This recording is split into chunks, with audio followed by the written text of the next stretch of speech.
Can you believe 2017 is halfway gone? Time certainly flies when you're learning. Hello students, I'm Stacy Perkins with Legacy Education Alliance, and I'm very happy to bring you this month's edition of Legacy Connection, your connection to Legacy's most shared and engaging content for the month, spanning from real estate and foreclosure investments to financial markets and currencies across the globe.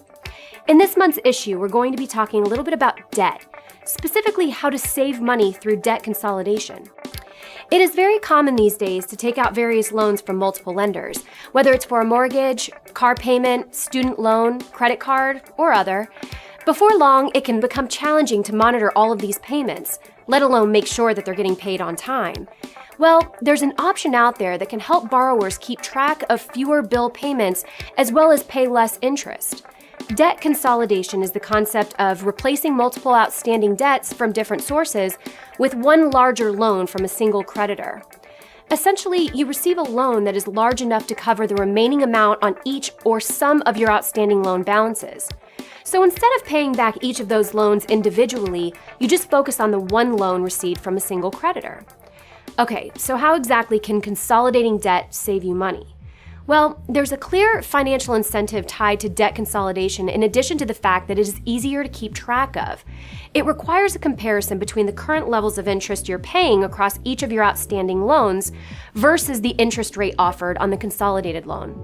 First, you will want to consider the interest rate charged on each of your multiple loans. Once you have these rates, you can calculate a weighted average based on the outstanding principal of each debt. This represents the current level of interest that you're paying. Essentially, if any interest rate lower than the one you have just calculated is available, then you have the opportunity to save money. Typically, this single lump sum loan offers a lower interest rate than the average interest rate on your other loans. Ideally, you use this lump sum to pay off the other loans, and so you essentially avoid making any more interest payments at the previous rate. Instead, you are now subject to the rate on the single debt loan, which, as we mentioned, is lower. Thus, by choosing to consolidate your debts, you save an amount equal to the difference between the average rate of the multiple loans and the rate of the single debt loan. So now that you understand the mechanics behind debt consolidation, where can you find someone that will offer this type of service? Let's go over a few of the available options. One place you can consider is your current bank or financial institution. Inquire with your current bank about a line of credit, which you can use to pay down remaining loans. Another area to consider is businesses that specialize in debt consolidation. There are businesses that exist for exactly this purpose. Doing a quick Google search will surely reveal some near you. Of course, you have the option of trying to find a private lender who is willing to provide you with such a loan. So the bottom line is that if you have multiple outstanding loans, then it could be worth inquiring about debt consolidation services. Now I'd like to switch gears for a moment and invite Legacy Education Alliance's CEO, Anthony Humpage, to discuss a very important personal trait that is shared by many of the most successful people on earth. Anthony? Hello everyone, it's Anthony Humpage. The team's asked me to talk to you a little bit about leadership. Thought about this topic, it's quite broad. But today, let me give you 4 attributes that I think have to be present for someone to be an effective leader. The first is, we have to lead from the front. You can pull, but you can't push a team in front of you. For example, in my world, I spend more time with elite customers, and I spend more time on aeroplanes flying around the world than any of my executives. So when I ask them to perhaps go a little beyond, they can't say that I am asking them to do something I haven't done myself.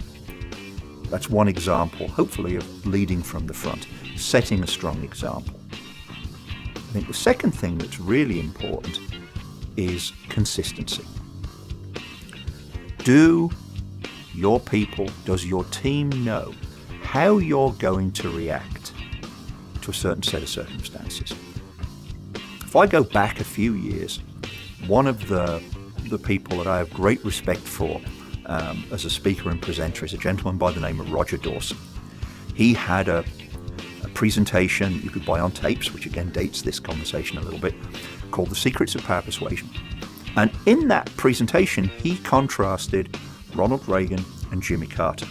Not political statements, but as he pointed out, everybody knew, whether they agreed with it or not, what Ronald Reagan would do in a given set of circumstances.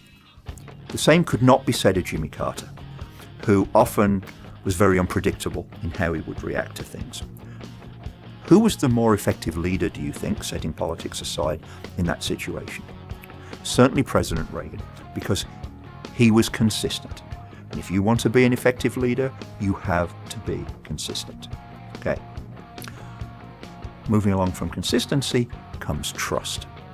Now, trust is a two-edged sword that cuts both ways, believe me. If you can't trust down in your organization, you're picking the wrong people, aren't you? And if they can't trust up, they won't follow you. Now let's give an example, our fourth and last attribute that spins off from trust. I call it no one under the bus. Okay? As President Harry S. Truman famously popularized by a sign on his desk, on his White House desk, the buck stops here. And you know what? It stops with you. You're in charge, you're responsible. You may make others accountable for the results they get for you, but no one goes under the bus because of something they did. Why do I tell you this? Because your staff will go much further for you if they know you have their back. That's just four simple attributes that I think you should think about if you want to be an effective leader and try and work on. Perhaps we'll have some more for you another time, but thanks for listening and watching. Thanks, Anthony. Lead from the front, stay consistent, build trust, be accountable. Excellent tips from Legacy CEO for building leadership. I'd like to leave you with an inspirational quote that we shared a while back on our social media by George Bernard Shaw. A life spent making mistakes is not only more honorable, but more useful than a life spent doing nothing. So get out there, do something, lead, and succeed. I'm Stacey Perkins with Legacy Education Alliance. Thank you so much for watching, and we'll see you next time on Legacy Connection.